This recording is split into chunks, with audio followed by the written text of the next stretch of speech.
ಕೊಪ್ಪಳದಲ್ಲಿ ಕೆಲ ದಿನಗಳ ಹಿಂದೆ ಬರ್ಬರವಾಗಿ ಹತ್ಯೆಯಾದ ವಾಲ್ಮೀಕಿ ಸಮುದಾಯದ ಯುವಕ ಗವಿಸಿದ್ದಪ್ಪ ನಾಯ್ಕ ಅವರ ಕುಟುಂಬದೊಂದಿಗೆ ಭಾಜಪ ರಾಜ್ಯಾಧ್ಯಕ್ಷರಾದ ಶ್ರೀ ವಿಜಯೇಂದ್ರ ಯಡಿಯೂರಪ್ಪ ಅವರ ನೇತೃತ್ವದಲ್ಲಿ ಬಿಜೆಪಿ ಮತ್ತು ಜೆಡಿಎಸ್ ಶಾಸಕರ ನಿಯೋಗವು ಇಂದು ಬೆಂಗಳೂರಿನಲ್ಲಿ ರಾಜಭವನಕ್ಕೆ ತೆರಳಿ ರಾಜ್ಯಪಾಲರಾದ ಶ್ರೀ ಡಾಕ್ಟರ್ ಥಾವರ್ ಚಂದ್ ಗೆಹ್ಲೋಟ್ ಅವರನ್ನ ಭೇಟಿಯಾಗಿ ಗವಿಸಿದ್ದಪ್ಪ ಹತ್ಯೆ ಪ್ರಕರಣದಲ್ಲಿ ಸರ್ಕಾರದ ಮೇಲೆ ಒತ್ತಡವನ್ನೇರಿ ಎನ್ಐಎ ತನಿಖೆಗೆ ವಹಿಸಬೇಕೆಂದು ಆಗ್ರಹಿಸಿ ಸಮಗ್ರ ಮತ್ತು ನ್ಯಾಯಸಮ್ಮತ ತನಿಖೆ ನಡೆಸಿ ಕಠಿಣ ಶಿಕ್ಷೆ ವಿಧಿಸಿ ಯುವಕನ ಕುಟುಂಬಕ್ಕೆ ನ್ಯಾಯ ಒದಗಿಸಬೇಕೆಂದು ರಾಜ್ಯಪಾಲರಿಗೆ ಮನವಿ ಸಲ್ಲಿಸಿದರು.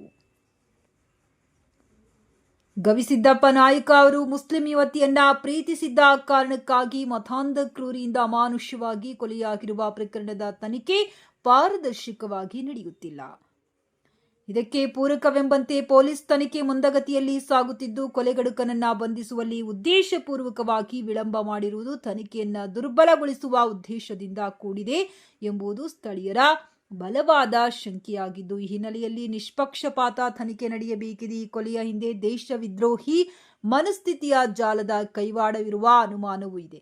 ಆದ್ದರಿಂದ ರಾಷ್ಟ್ರೀಯ ತನಿಖಾ ದಳದಿಂದ ಎನ್ಐಎ ತನಿಖೆ ನಡೆಸುವುದು ಅತ್ಯವಶ್ಯಕವಾಗಿದ್ದು, ರಾಜ್ಯಪಾಲರು ಮಧ್ಯಪ್ರವೇಶಿಸಿ ಎನ್ಐಎ ತನಿಖೆ ಕೈಗೆತ್ತಿಕೊಳ್ಳುವಂತೆ ಕ್ರಮ ವಹಿಸುವಂತೆ ಮೃತ ಗವಿಸಿದ್ದಪ್ಪ ನಾಯ್ಕ ಅವರ ಕುಟುಂಬಸ್ಥರೊಂದಿಗೆ ಮನವಿ ಸಲ್ಲಿಸಲಾಯಿತು.